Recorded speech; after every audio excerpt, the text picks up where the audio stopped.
Hey folks, thank you for joining us for another episode of YOML. This is the year of magical learning. Today we are on a good topic. We are 203, topic 203, but I think this is something that we've been saying over and over again. So we'll see if this book lives up to what we meant. It's totally completely different.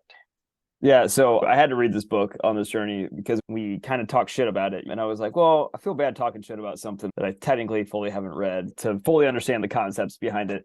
Even though we kind of did, when you think you know about something and then you're like, well, maybe I should investigate that further just to make sure that I can either confirm Yeah, or deny. it doesn't hurt to see the other side of the story. Right. So the book that we're going to be talking about today is called Eat the Frog, 21 Ways to Stop Procrastinating and Get More Done in Less Time by the author Brian Tracy. If you've been following along with this journey at all with Drew and I, eating the frog is one of those things that we seldom point to say this is exactly what we don't want to do. However, that term didn't come from nowhere. That term came from the author Brian Tracy, and it's the idea that Eat the Frog stems from is there's this old saying that if you do the first thing in the morning, if the first thing you do each morning is eat a live frog, you'll have the satisfaction of knowing that you're done with the worst thing you'll have to do all day. And for Tracy, it was eating a frog as a metaphor for tackling your most challenging task, but also the one that can have the greatest positive impact in your life at the same time.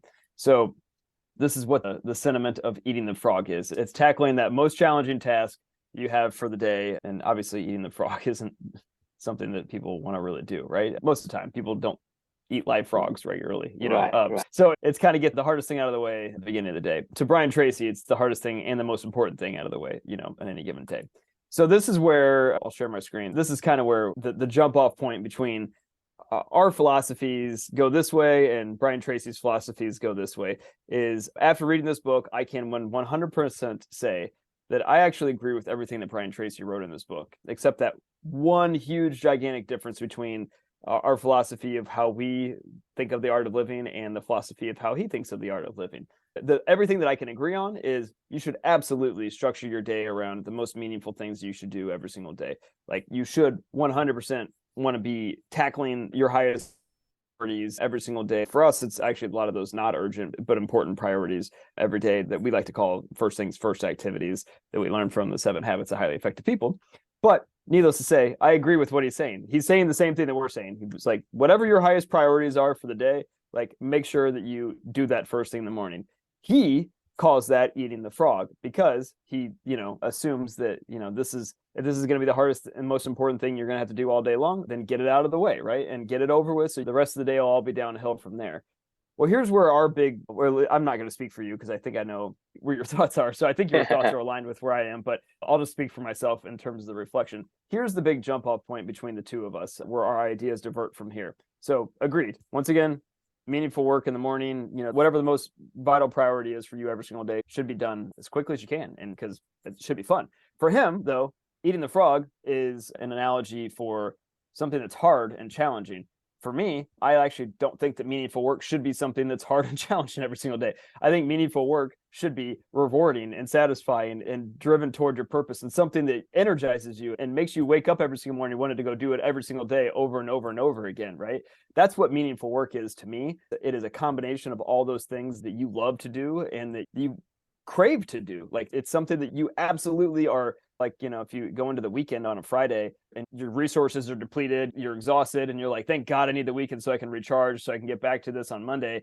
That's eating the frog, in my opinion.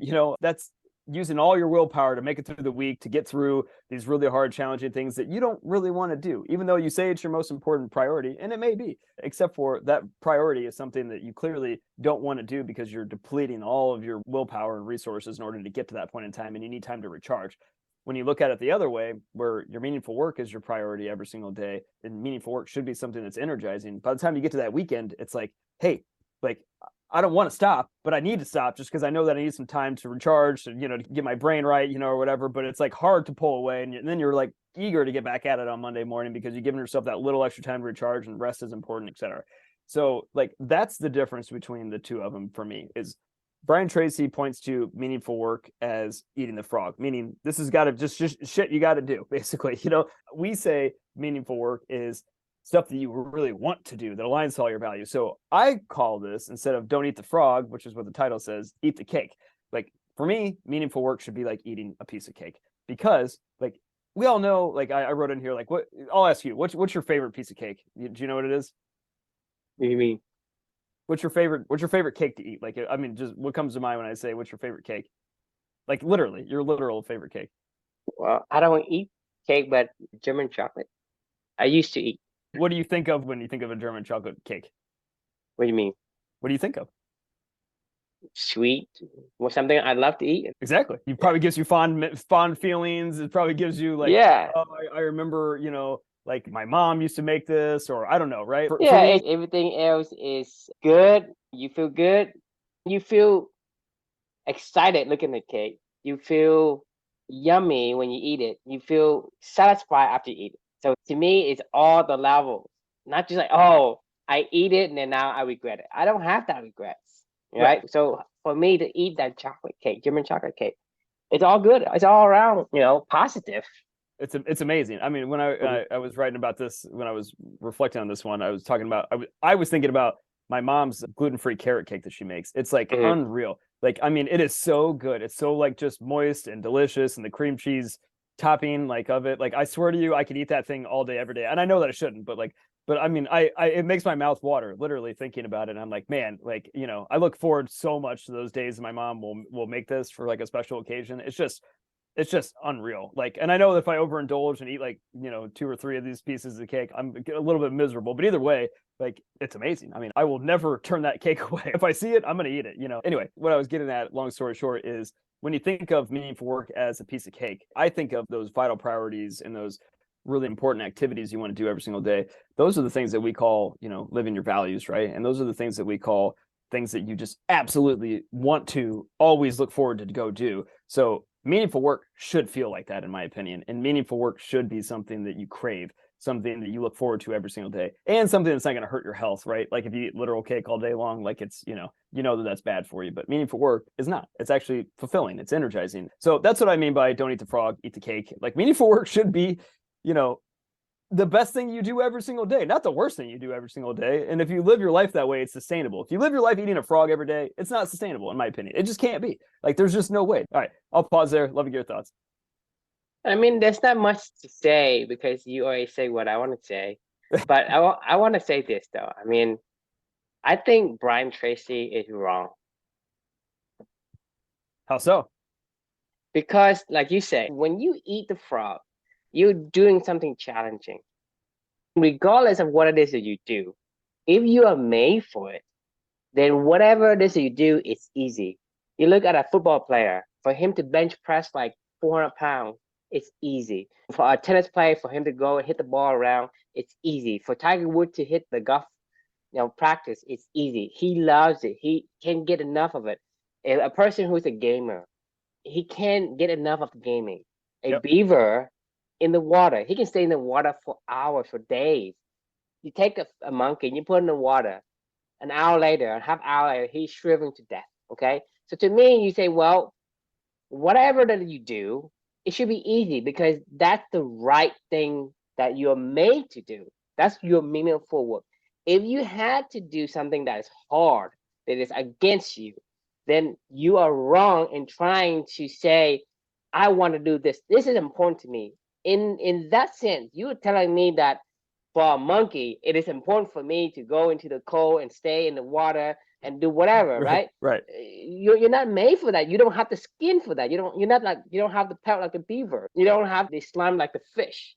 So for whatever that you do, you're wrong because you didn't do the first fundamental thing first, is to understand who you are and then decide what's important to you. You can't say, well, something's hard, doesn't mean that's important to me, right?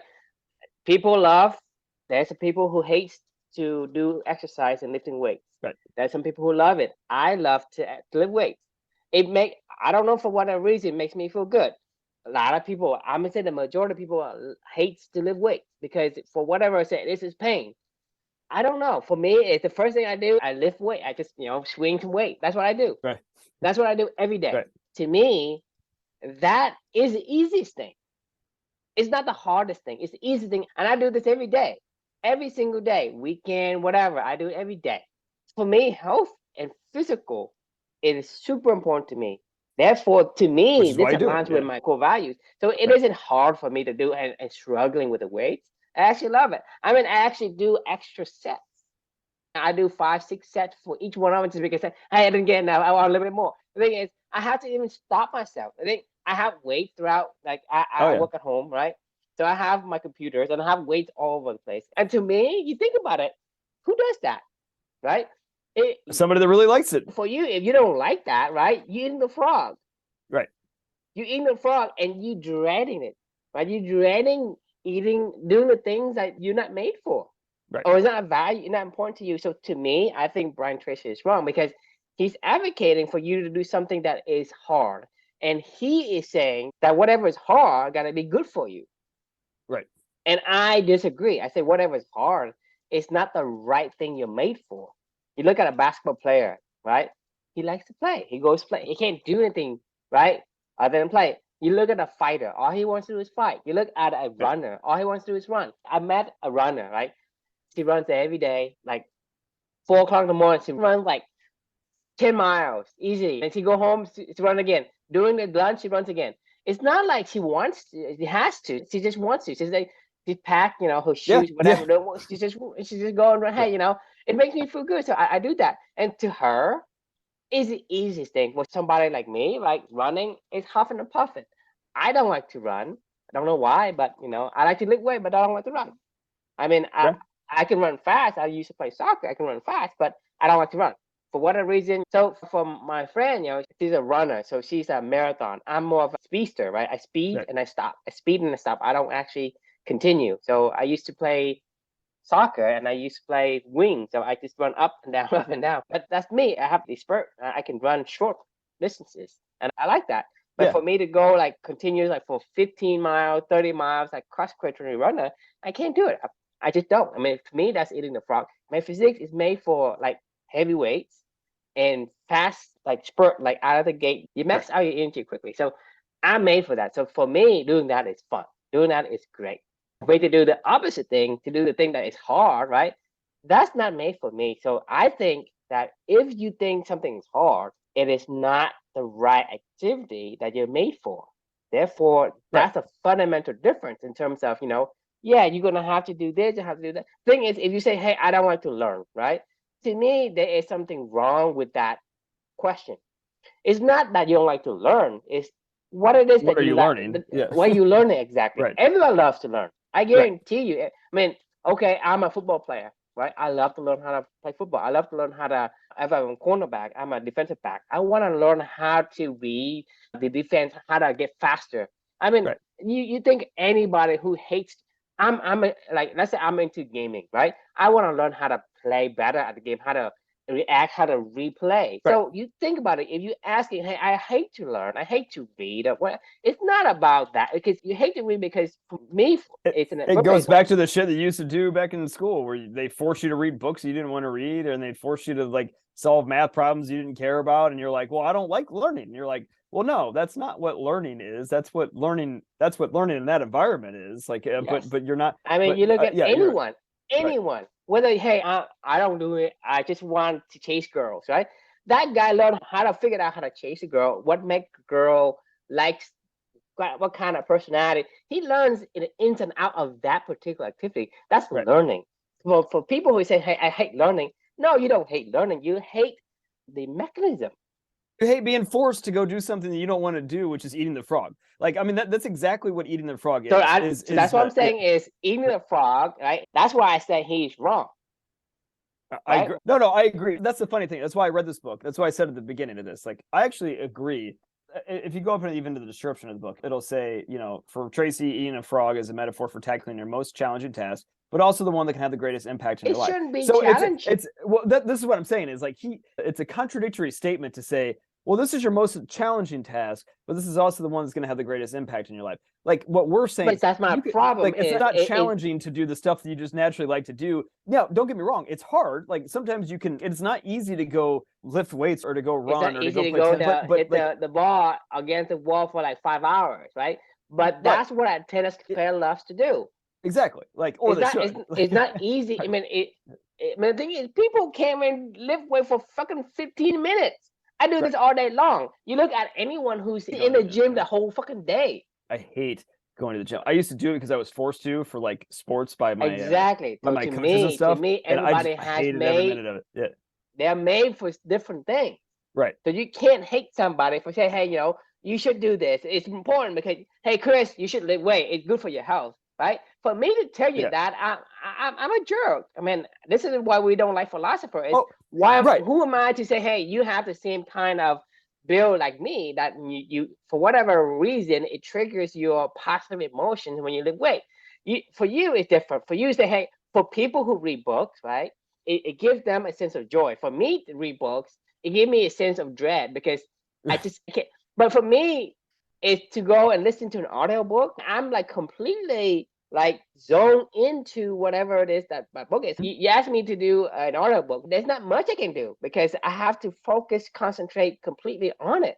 And I'm into that. But for me to read it, because my eye isn't able, or wasn't conditions, right? When I was younger, I wasn't very good at, academics. So I was completely, I guess, left behind in that. So for me, reading isn't the activity or the mechanism. For me, it evokes a negative emotion.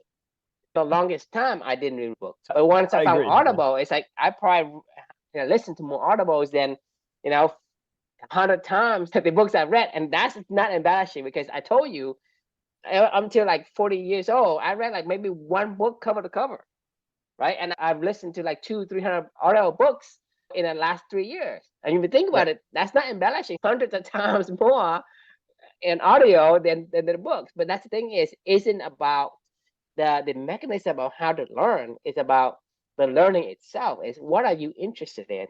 And whatever you do, that is easy. It is hard in terms of the effort universally looked at, right? But it's easy for someone who, like I told you, if you are a cornerback or you are a wide receiver, you love to go up and down. You love to do the cuts, right? For tennis players, you love to do forehand, backhand, and serve, whatever. And some tennis players don't even like to serve, and some people just like to do certain things. But that's the thing. Everyone has a activity that they do that they're made for, and they're very good at it. When they're good at it, it is easy for them, even though it's challenging. It's fulfilling for the majority of the people. For that particular person, it's easy. You look at a fish; she's gonna glide in the water. It's effortless. For me, butterfly, like you do the butterfly style, you do the freestyle, you do whatever. It's exhausting. You think about swimming, right? Exactly. And he's gone, right? For you and me, going to the water and huffing and puffing and trying to swim, and it's like, oh, I wouldn't have gone this far. You think about it. I mean, it's the same act, which is swimming. To go to displace water, for a fish, it's effortless. And for a fish, it is the easiest thing, and it is the most enjoyable thing. For us to go swimming is not the easiest thing, and it isn't the most enjoyable thing for most people. I mean, maybe Michael Phelps or someone else, but and even Michael Phelps, I don't think swimming is his thing, because if he stops swimming, that means he just wants the. Well, no, actually, that's actually, I would challenge that one. Of like, I think Phelps loved it. I think he never understood why he loved it. I think he understood. I think he thought. I'm totally speculating on this. I think he thought that I love this because I want the outcomes of it. Right. Took it away from him. He realized I actually do love it. If you do something, right? Let you do something and become good at it, and then when you get to the top and then you retire, right? And you don't do it anymore. And you didn't love it. Really, you thought you love it, but you didn't, because if you do, I mean, regardless of if it's for an Olympic gold medal or for just the fact that I get to be in the water, you think about somebody who loves the water, he's gonna be like, even if we retire, he's in the water like 5 times in a day or whatever. I mean, he's gonna be in the water all the time. Just like the fact that you play tennis like 3-4 times a week. I would actually say at the other side of it, of like, with my actual career of sales, right? Like, I can guarantee you this, that for the rest of my life, I will still try to be persuasive in conversations with people, whether or not I'm working at a company or not. This is stuff that I love. Or just talking to somebody, and you could say, hey, I love to talk, right? And I love to understand the other point of view, Right. see the problems, and I love find to debate an solution, because idea. that's a Right. sale. Man, Right. that's a sales out of the sales, right? And so Right. you don't actually stop just because you don't work. You don't make money Right. out of it. I mean, you do that with me. You do that with even with your wife. You say, hey, Right. Of this course. Yeah. book is like this. You're gonna do that. And to Mhm. me, that is what you're fitted for.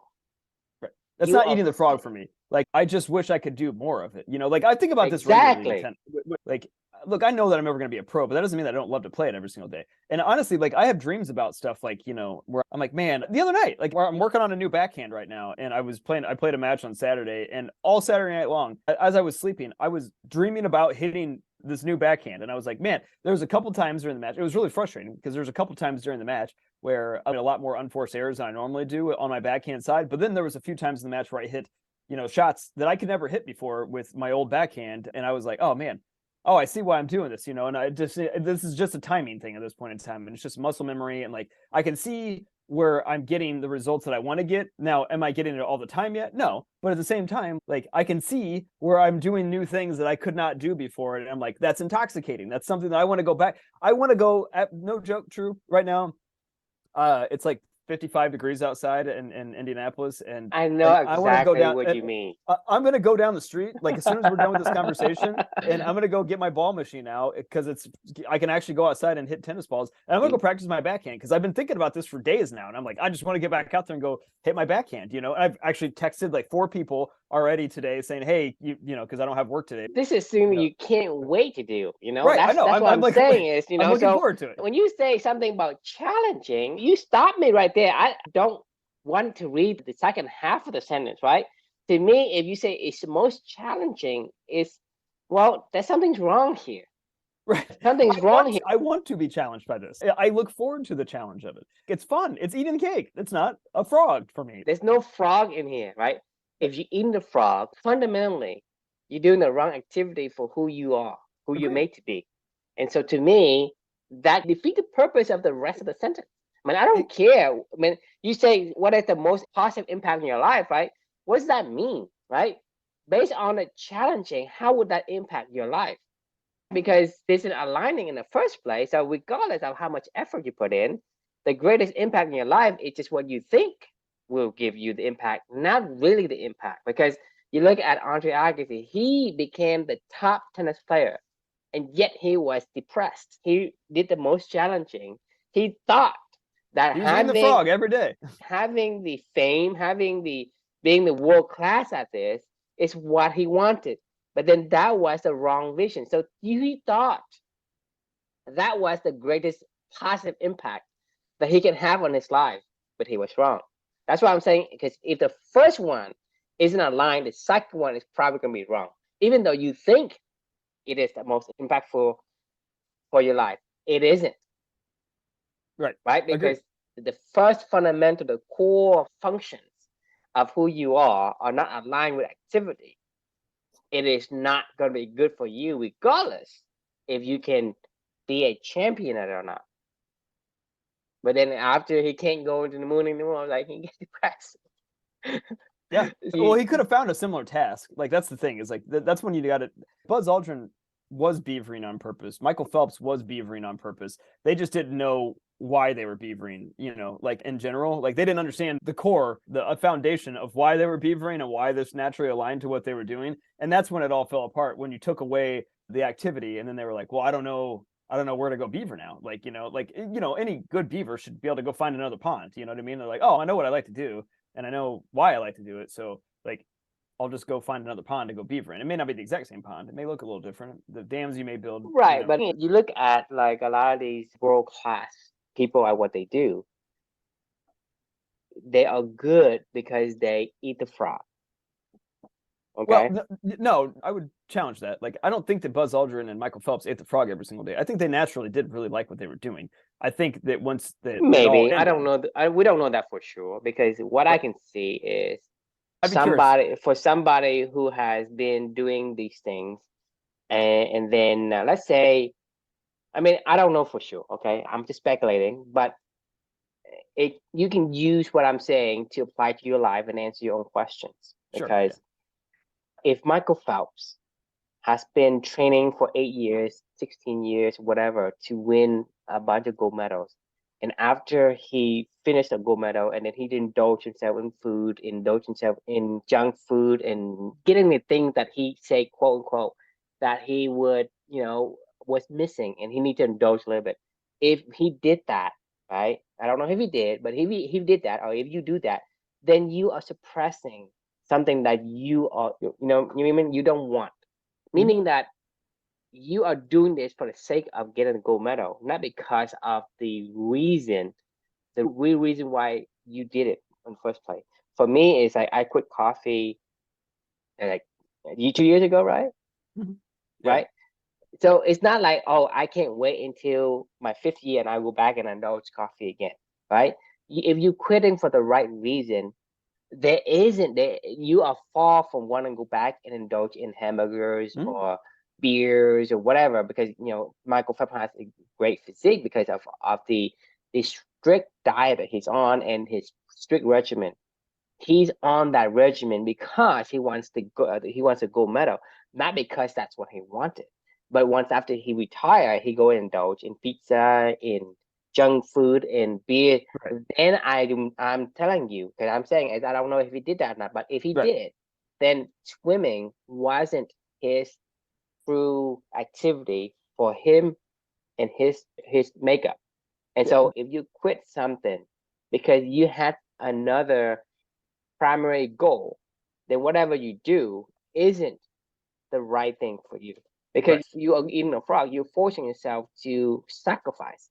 If you're saying you fight something, that's a wrong thing. To me, I've seen in my career, my sales career, so many people that are so unhealthy and they're pushing so hard to try to be the best they can be, and they just spiral out of control. Like once they realize like they achieve, a few things here and there, and then they're like, shit, like you just watch their health deteriorate, you watch them, like their family lives deteriorate, you watch everything just fall apart because they don't know where else to go from there. They're like, I've spent so much time trying to be really, really good. I've seen this happen. I can't even count how many times I've seen this happen with people that are just so unhappy like with what they're doing, but they're like, I don't know what else to do at this point in time. And like they have so much pressure on themselves to want to succeed just by the team environment, or you grow up just learning how to be competitive or whatever it is, but they're doing all this stuff for the wrong reasons. You're never doing it for yourself. Like if you're battling yourself every single day to keep coming back to I highlighted this for a reason. I mean, basically, you if you have to eat the frog, because the thing is, yes, Michael Phelps has good physique, right? Because you think about it, it's an overlap of activities, because he could be, hey, I don't know, he could be a track star, for example. He could be a track star and he loves to run. Sure. So his physique is essentially fitted as well for swimming, but swimming may not be his thing, but he still excel at it because he has overlap of some abilities. But for him to say, hey, I'm doing this swimming because whatever, and he sacrificed. The moment you sacrifice, you think you sacrifice something, the moment you have to use your willpower to do something, you are eating the frog. And that means that it is not completely 100% resonant with whatever you do, because whatever that you do, it should not take any willpower. It gives you willpower. It gives you willpower to play game. It gives you willpower to go and hit the ball. It gives you willpower to go and play catch with your dad, with your friends, with whatever. You can't wait to do. I mean, when you have something that you really want to do, I say, well, Chris, before you can do the, go out play with tennis, go wash dishes. I actually that activity you do, just going out and play tennis, actually gives you willpower to do the dishes. No, right? you're right. That's what I'm. But if you say, hey, I'm going to do this, right, and you use willpower, then that activity isn't right for you. I totally agree. 2 points I wanted to make. The more that you're talking through this, the more that I am thinking about my own sales career, right? When I used to sell to small business owners at Angie's List, I got to use my power of persuasion skills and problem solving skills with the business owners every single day, all day long.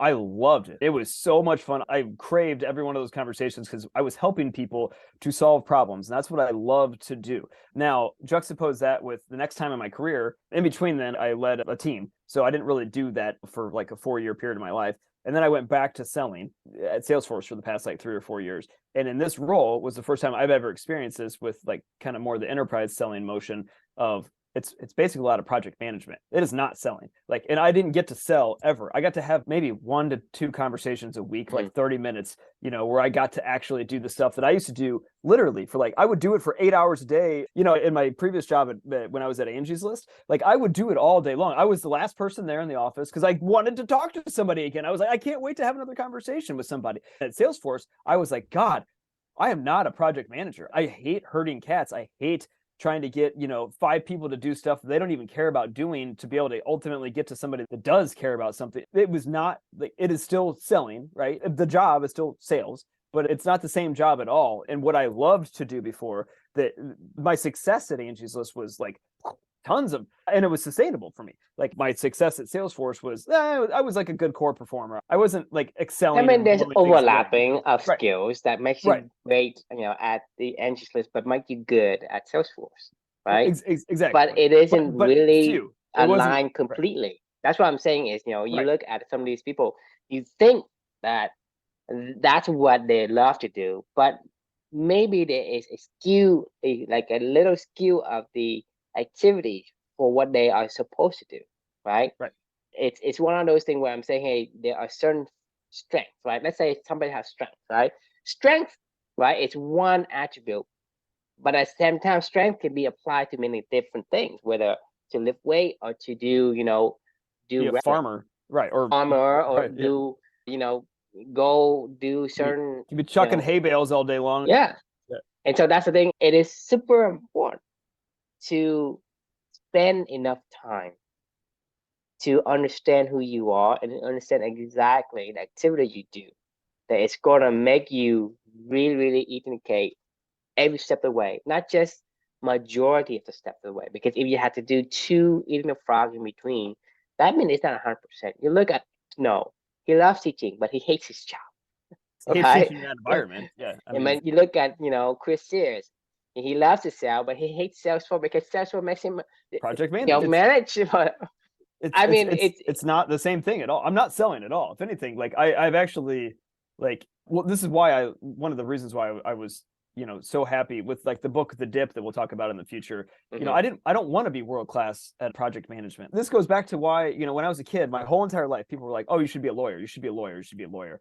I love persuading people, I love problem solving, I love finding new areas to go exploit and see things from a different angle, all those things that I thought that's what lawyers did, until I saw what lawyers actually do, which is sit down and stare at a contract all day long and redline things out and go back and forth and research shit in a book all day long, like about stuff that I don't really care about. And I was like, that's not what I want to do. If you made me be a lawyer the way that, that is, like, fine. But you know what also a lawyer is a salesperson. Because from what I thought, my whole life growing up is just be persuadable, and solve problems with people and poke holes in arguments and stuff like that. Like that's what I thought a lawyer did. And that's why I wanted to, be a lawyer when I grew up. And that's not what they do. And I'm glad that I never did it. I shadowed my aunt one day when I was in college. She's a lawyer. And I was like, this is what you do? I was like, I don't want anything to do with this. And that was the moment that I decided I didn't want to go to law school anymore. I went into college going, I'm going to law school when I graduate college. By the end of my freshman year, after shadowing my aunt over the summer for one day, I was like, I don't want to do this. I'm glad that I didn't go down that road, because I would have been a miserable lawyer. I would have been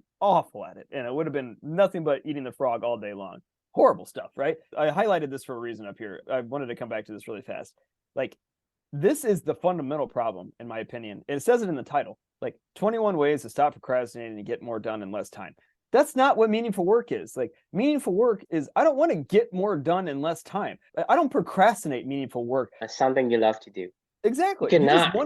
It's not possible. Think about it. It is not possible to procrastinate on things you love to do.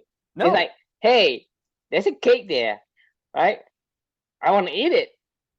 Oh, I don't want to eat it now. It's like, well, then you don't love the cake. If you love the cake, You want to eat it as soon as possible. Why do you think? The only Why, thing that prevents you from getting there is the thing you have to do in front of it. Like, hey, I have to take out the trash before I eat it, or whatever. Think about procrastination. Procrastination is something that you do not want to do. Think about what I just said. that's eating the frog. Procrastination does not work on something that you're passionate about. If you love to eat the cake, you love to play games, you love to play football, you You have to love to stop whatever. yourself from doing it. Like You you have to have literally stop yourself from doing it. It's the anti-procrastination, and it cracks me up that you just said this because you know why we're talking. So I was like, I want to get it. I want to get this conversation. I want to have the conversation earlier during the day. But the only reason why we're having it right now is because my son's at home because he also the daycare is closed that he goes to because it's also a national holiday. And you know what? It was he was awake, and I had to I hate to say this. I'm not. I love being a father, but at the same time, like I don't love chasing a kid around or like it's eating the frog to like chase a 2-year-old around the house and pick up after him and do and that's the thing is well, that's why we're doing this right now. I texted you and I was like, please, for the love of God, can we go eat the damn cake like early on in the day? I'd rather just get it rather eat the damn cake early. I don't want to wait till the end of the day. That's why we're having this conversation right now. I was like, we got to eat our cake today. I'd rather do it earlier. So I got to get through the shit that I don't want to do so I can get to the stuff that I do want to do, which actually was energizing. And then I get to go play tennis right after this, as long as I can get enough time before he wakes up. right. Can I say something controversial? Sure. Yeah. Okay. So you notice how that you don't love to take care of Lucas in the way that you're supposed to take care of him? Yeah. Yeah. It's because you're not made for it. Oh yeah, no, it's not controversial. Controversial because the thing is you have to not at all. understand that for example, your nanny, right? Yeah. Your nanny loves to be with She was kids, amazing. right? Yeah. And let me ask you this, right? What's percentage of nannies that are female versus the male nannies? I mean, probably. Men are not made to nurture kids. Men are made to teach kids, not to nurture kids. Women are made to nurture because they have the emotional connection. Right. So to me, like in today's society, people say, hey, split 50-50. Well, I'm eating the frog by splitting 50-50 with you. You don't love to work, but you want to work so you can spend half the time with your kid, which is what you love to do. And Right. then I don't love to raise a kid. Men are made to teach kids, to show them the way, to be not all, but I mean. Well, I'm just saying. Right. Controversial. That's why I say controversial. But I asked you already, how many nannies are female, how many nannies are male? And you just told me 98%. What else can I say? I mean, if you don't understand that and you say, hey, it has to be 100% or zero, I mean, you're a dumbass, right? There's always these outliers. But I'm just saying, 98 to 2 makes my point. If you don't understand that, then, I'm sorry. There's nothing I can help you beyond that. And you're missing some brain cells in there. But I'm saying, right. I'm saying because we're not made for it, and you're forcing yourself, you're eating the frog, right? It's controversial, but it's you have to understand what you're good at, right? What you're made to do. It's not like, hey, we don't want to take care of the kid, or we don't want this. That we're not made for that. For us to be able to soothe a kid, it's gonna take us like 5 times the effort to soothe a kid. For a mom, it's like just hold hold him in her arms and he stopped crying, right? For that, you go and you bounce him all around, right? And he's still crying, right? So you see thing is, it's not like there is a want or anything like that, right? Or there's any particular like intent of wanting to push a responsibility one way or another. It's how you are made, and so you have to respect Mother Nature that makes you who you are. And go back to what I'm saying is to be with my stand because you are built certain things. Yeah. Right. No, I agree 100%. I mean, I can only speak for myself when it comes to this kind of topic. I can't wait for the day when I get to teach my son, like stuff that he wants to go learn. You know what I mean? Tennis, whatever he wants. That's why we're doing this journey. I mean, someday I can love that activity. You would love that activity. For you to go and take care of a sick kid. I mean, the thing is torture. And second is you're not effective in treating a sick kid and figuring out how to make him feel better. You're terrible at it. I'm terrible at it. But for you to teach a kid how to live life, like especially for boys, because you're a man, boys need to be, hey, this is how we act. This is how we treat women. This is how we, rules you know, for a night, that's what I'm remember? saying. Yeah. Yeah. And the thing, this activity for you think about it, you're gonna love it. And that's something that he is gonna be remembering. When I grow up, my dad is this person. I look up to him. He's my hero because Mhm. blah blah blah. And that is the essence of this father-son relationship, Well, and my right? daughter too, but yeah. Well, But she's actually but taught me a lot, which is why she's my soul teacher. but that's what I'm saying is the teaching itself gives you the positive emotion because that's what you're made to do. Yeah. You're Yeah. made to do it, right? Because then basically men and women are complementary, right? Mhm. You don't have the same skills. You just don't. I You just agree. I mean, don't. So whenever you yeah. do something that it does not align, then it feels like eating a frog, right? And so that's what I'm saying is, society sometimes today kind of blend in the thing. Hey, everybody, you made the woman go to work 8 hours a day, just like the man does, and you go home Right. and they say, hey, I wear the pants too. So why would you want to wear pants if you don't Right. have to, If you right? well, if But you don't want society to, is I mean, brainwashed. That's what I'm saying is there's always this 2%. right. Like my But the wife wants to. Sometimes I think that it's both eating the frog for both of us when we're But I'm saying is that it's only like 90% to 2% but society today is almost like 50-50 or 60-40. right. And to me, that isn't right. The reason why I say this is because, and I want to make a point. The point is that we have conditions. They're trying to do things they're not supposed to do. Because let's say your wife wasn't, right? And she said, well, I need to be a good wife to my husband. Then I need to participate in the workforce so I can, pay bills and kind of contribute equally. That's what she was taught. So she does this, even though it stresses her out, even though she would prefer to play Ruka. I understand where you're going with this, and I'm not. It's not. I don't Maybe disagree. she's in the 2%, but Right. I'm I don't. saying is Yeah. what happens to the other like 30% of the people that is Well, doing things I'll and tell they you say, this. I'll tell you this. Like Kiara, our former nanny, like Mhm. she kind of in a good way pissed off both my wife and I, because she just made it seem so effortless to want to take care of a child.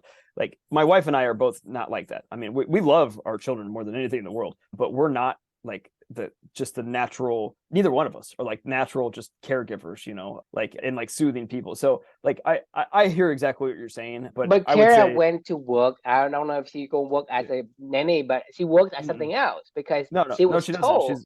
She's at home now. She's just at home taking care of her own child. That's what she wanted to do. So like that was why after she had her first child, she was like, I think I'm just gonna stay home and have children for as long as I want to have children. That's her life plan now. Imagine the story you told me before, right? You want to be, everybody told you to be a lawyer, right? Mhm. And say, hey, you have the skills, Chris. You be good at lawyer, right? So imagine this. Imagine that you never went to shadow your aunt, and you never discovered that being a lawyer was so boring that you would hate it, right? Oh, No, imagine that yeah. you didn't do any of that. And imagine that you went through and thinking that you would have this fun job to persuade people. You went Right. through college, you went to law school, take the bar, you get an internship, you get into a law firm, and you start doing some stuff the first year, right? Right. So you spend the college year, you spend the JD years, right? That's like 8 years after high school, right? Right. And then you go into the first job you have as a lawyer, and they give you these things to do.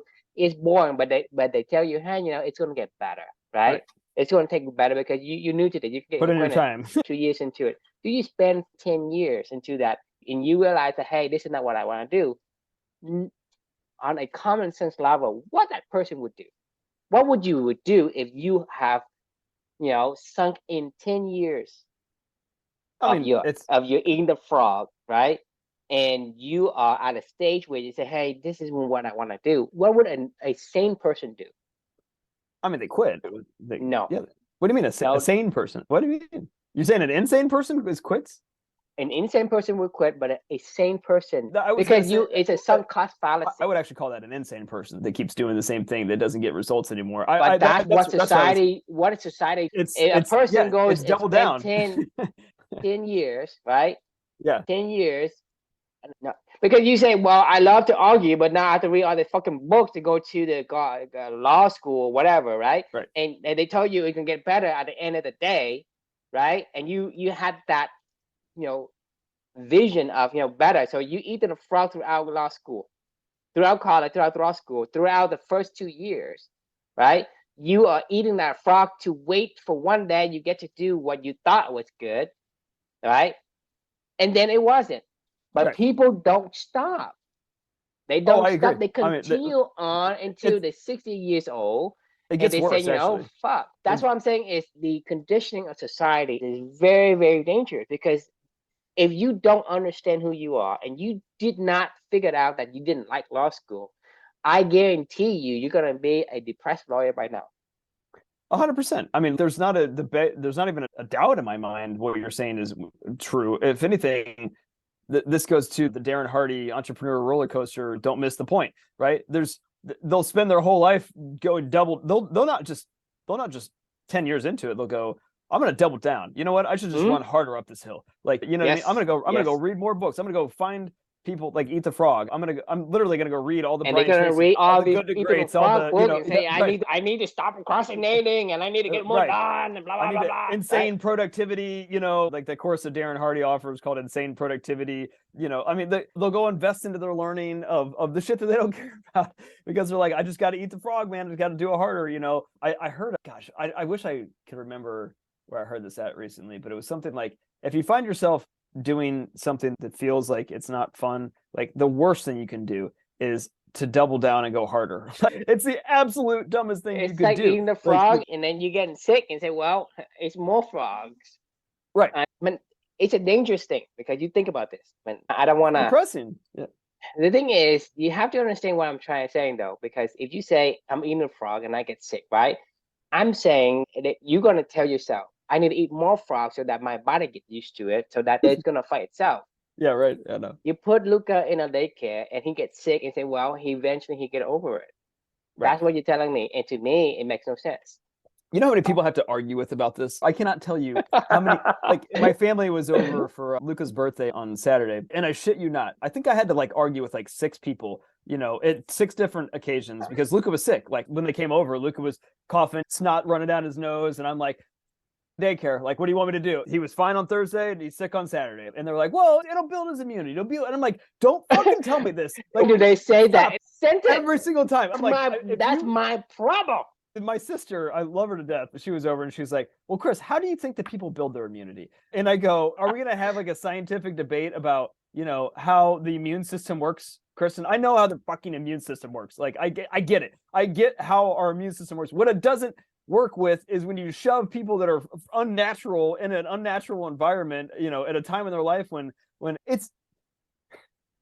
Anyway, I was like, I don't want to argue with you about this. I was like, I'm not gonna do this. Fine, have whatever thought you want to have at this stage and this in the game of this preschool game. I'm eating the frog every single moment of every single day. And now my escalation of commitment is we're 4 months into this thing. Spring is just around the corner, and I'm praying to fucking God that by the summertime or midsummer, he's been here for a year, that finally this frog will relent. Because you spent 10 years in this law track that you go on and say, well, I'm going to spend another 10 years, eventually get better. We are being taught, we are being conditioned to follow through these. Not just being conditioned, I'm being yelled at by every single person that I bring this conversation up to. They're like, everybody's gone through it, man. You just got to keep going through it. And so they're going to fight you for it. It blows my mind. It drives me nuts. So I actually thought about this the other day. So the way my brain works is I'm a problem solver. I thought about this the other day because this has happened now a few different times in the daycare world, where I've been called to go pick him up, after I drop him off at 9 or 10 o'clock or something, he'll have a diarrhea diaper from whatever stupid, illness that he got from somebody that day or whatever. And anytime you have diarrhea at the daycare, it's you got to go home, right? So I'll get a text at 10 o'clock while I'm on a meeting, and I'm like, hey, Luca has diarrhea, he needs to go home now. And I'm like, God damn it. So I'll go pick him up, but then I'll come back home and, he'll hang out up here with me in the office while I'm having phone calls. He can play a little bit on his own at this point in time. And as long as he's safe and he can't run down the stairs, I just put the barricade up. Right. And this room's pretty protected for the most part. So he has plenty of toys in here. He can play, do whatever he wants to do. I just check in on him behind me. He can't really go anywhere. And then we make it to nap time around 1 o'clock or something like that, 12:31. And he usually sleeps like 3 hours, from like 1 o'clock. He's usually sleeping until about 4. Most days he sleeps about 3 hours whenever he goes down for a nap. What I actually thought about was, one of the things that I used to always hate about a nanny is this was, Kiara did an amazing job with him. And it was like 8 a.m. until like 12:30 when he goes down for nap. And then she would just hang out in my basement for like 3 hours until about 4 o'clock. She'd get him up and then she'd have him for like 30 minutes and my wife would come home. And then basically her day was done at like 12:30 for the most part. Right. And I'm not saying that's a problem for her. I'm like, kudos to her. I needed her here. She was here to watch over the kid. Anyway, what I'm getting at is I actually thought of like, you know what? Why don't I just hire a nanny for like 4 hours, and if I could find one that just wants to do morning work until like he goes down for a nap and then get the fuck out of here, I can save half the amount of cost.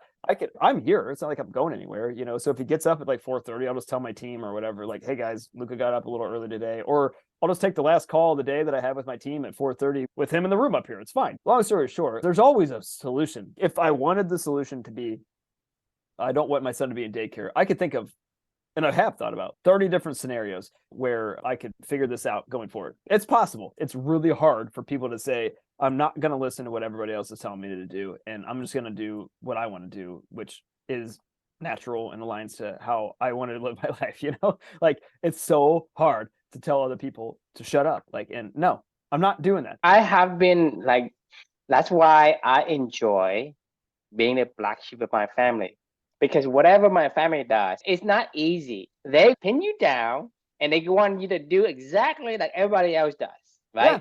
Right? They pin you down and they force you to be like everybody else. You cannot be different, right? And to me and to you, it's the same thing. It's because everybody around you is conditioned. They're going to fight you for it. Yeah. I mean, Right? and we're talking about people that you love a lot. Like my mom is an amazing person. She fights me constantly about this daycare thing. Every time she texts me whenever he's sick, she loves her grandchildren and she'll text me all day, all the time. Like, how's Luca doing? How's Luca doing? And I send her the same text these days. I'm just like, he's still fucking sick, Mom. And she's like, Chris, I remember one time she goes, Chris, you need to chill with the attitude about this. I get what's going on. She was like, but I was like, Mom, no, if this is what I have to deal with, you're going to get an attitude from me every single time because I don't believe this is eating the frog for me. And I'm going to fight it every single minute of the day because that's what eating the frog is. It's fighting. Like you have to fight, and like you shouldn't fight. You should be naturally aligning to these things. I don't just choke down a frog. Like, you got to make me eat the damn frog. I'm going to tell you every second of every day while I don't want to fucking eat this fucking frog. I might eat it, but I'm going to go, fuck this fucking frog. I fucking hate it. I hate it. Fuck this fucking frog. I would say it like a million fucking times until finally somebody's like, Chris, stop saying that you hate this frog. And I'm going to go, no, I fucking hate this fucking frog. Do you understand? I will eat it because you're making me, but fuck you. Yeah, I mean, regardless of anyone else will tell you, even the closest person in your family does it. If you're sick, can your mom take the pain for you? Can your mom endure the pain for you? No. If you're depressed, can she endure the pain for you? No. So regardless of what the closest person in your family, in your life will say, they may mean well, but they don't understand you. They are not you. So for me, it's go back to what I said before. You are who you are. You have to live your life. I mean, my mom loves me, but she doesn't understand the culture that I brought up in. I brought into American culture. I'm not in Vietnamese culture. I have no idea what they are. And second is, there is changing in culture. Her culture in her generations, it will behave different than my generation. So she cannot take something that's old and say, hey, true, you should do this, right? And, the third thing is the most important thing is how she is made, right? For her to do certain things that make her good at what she does. It's not the same thing for me. I'm completely different. I may have some common traits that she gives me because of the DNA, but it's a combination of DNA make me completely unique. I cannot be like her. So she can't say, hey, you should do this, you do that, blah, blah. And the thing is, only you can determine what it is that's going to make you fulfill or not. So, I mean, like I told you, I'm the black sheep of the family because I don't do anything that as people told me to do. I always do the opposite. I'll do what I feel like, right? And people, give me a bad name or whatever. I say I'm a dumb kid, I'm a jerk, whatever. This is from the closest of my family, right? what I'm saying is, regardless, they can't take your pain for you. They cannot endure the things for you.